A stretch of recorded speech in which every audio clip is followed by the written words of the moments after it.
मेरे प्यारे गुरुमुख सज्जनों, संसार का प्रत्येक मनुष्य खुशी चाहता है, आनंद चाहता है। वो चाहता है कि उसका जीवन सदैव आनंद की खुशबू से महकता रहे, सदैव उसके जीवन में कभी भी दुख और कष्ट ना आए।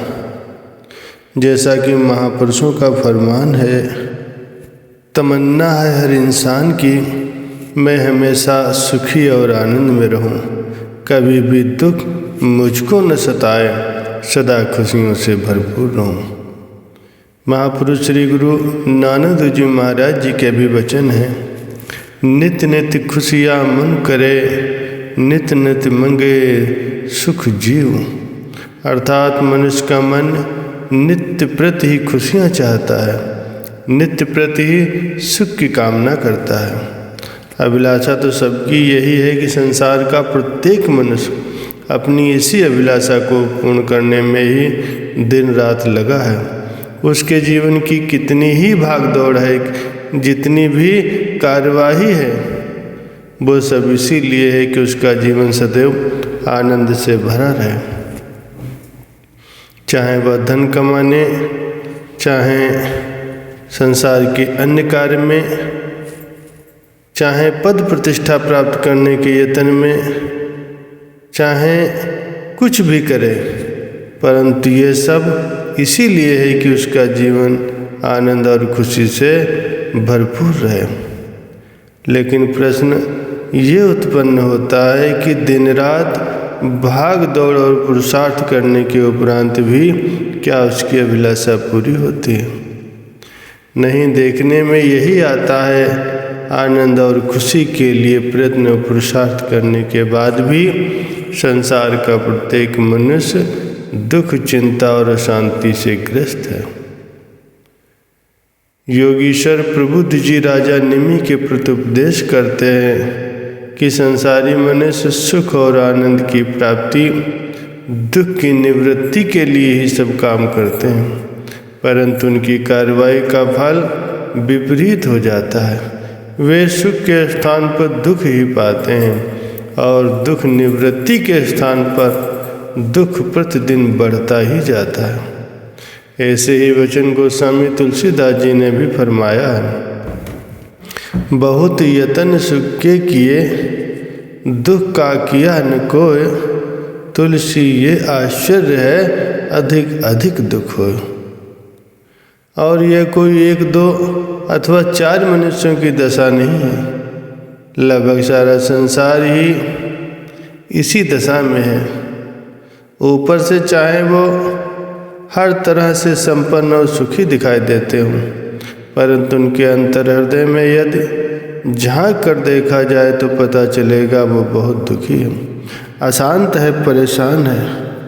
संसार की ऐसी दशा देखकर ही शेख फरीद साहब ने वचन फरमाए हैं, फरीदा मैं जानिया, दुख मुझको दुख सबाई ये जगी, ऊंचे चढ़ के देखिया, ता घर घर एहा आगे। शेख फरीद साहब जी संसारी मनुष्य की दुखपूर्ण दशा का वर्णन करते हुए फरमाते हैं कि मैं तो यही समझता था कि संसार में केवल मैं ही दुख पा रहा हूँ, परंतु दुख तो सारा संसार इससे ग्रस्त है। अपनी स्थिति से ऊपर उठकर देखा तो पता चला कि दुख की ये आग तो घर घर में जल रही है, अर्थात प्रत्येक मनुष्य दुखी है। ऐसा क्यों है?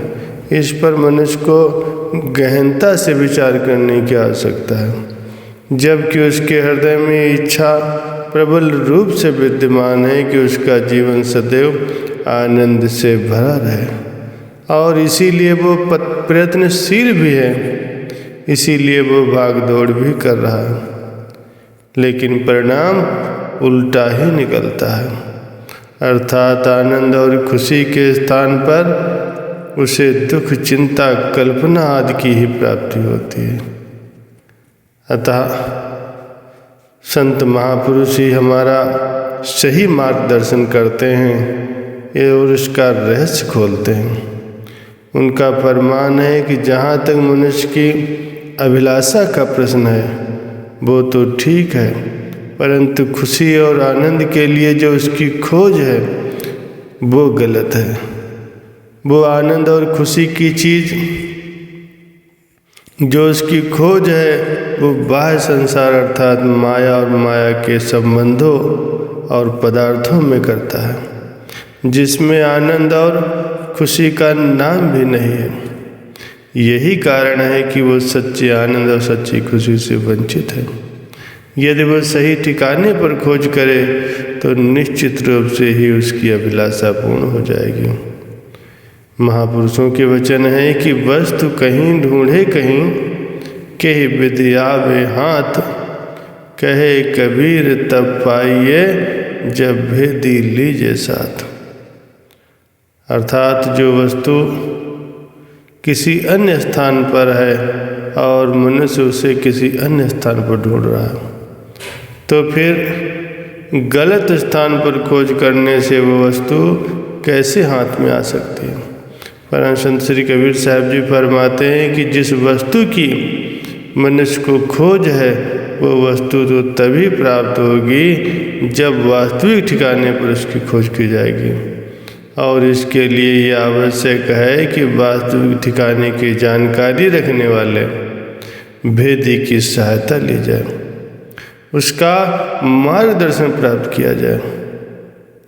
संसारी मनुष्य चूँकि भेदी अथवा मार्गदर्शक के बिना अपने मन के विचारों से आनंद और खुशी को प्राप्त करने के यत्न में लगा हुआ है, इसीलिए वो इससे वंचित है। वो आनंद की सुगंधी बाह्य संसार के पदार्थों और भोगों में ढूंढ रहा है, परंतु उसमें आनंद और खुशी का नाम भी नहीं है, अपितु दुख ही दुख भरा है। आनंद और खुशी तो मनुष्य के अपने घट में विद्यमान है। यदि मनुष्य अपनी सूरत अथवा चित्तवृत्ति को बाह्य संसार से हटाकर अंतर्मुख कर ले और अपने आत्म स्वरूप में स्थित हो जाए तो निश्चित रूप से ही उसका जीवन आनंद की सुवास से सुवासित हो जाएगा। किंतु स्मरण रहे कि सूरत को अंतर्मुख करने का कार्य मनुष्य अपने आप नहीं कर सकता। इसकी युक्ति पूर्ण सद्गुरु से ही प्राप्त हो सकती है।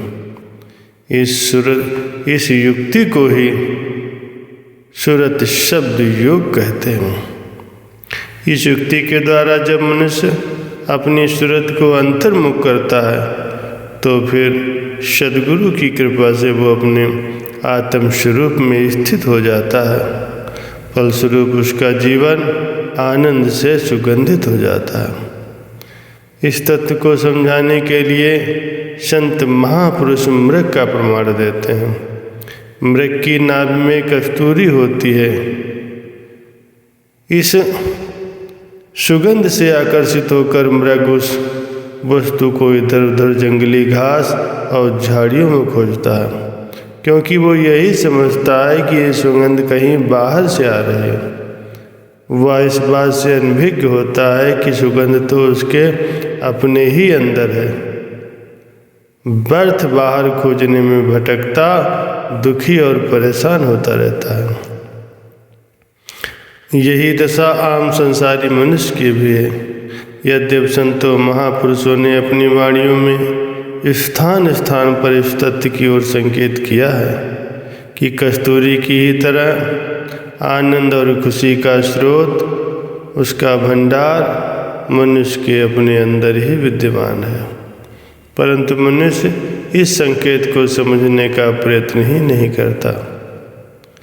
संत ब्रह्मानंद जी इस ओर संकेत करते हुए फरमाते हैं, मृग नाभि में सुगंधी, ढूंढे वह घास गंधी, दुनिया सभी है अंधी, समझे नहीं इशारा। ये समझ मनुष्य को तभी आती है जब वह पूर्ण संत सद्गुरु की शरण सुन ग्रहण करता है। वही उसे इस वास्तविकता से अवगत कराते हैं और सूरत शब्द योग की युक्ति बतलाते हैं।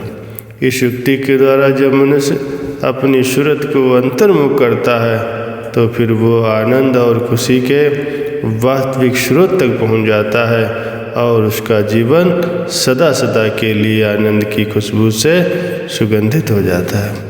बोलो जयकारा बोल मेरे श्री गुरु महाराज की जय।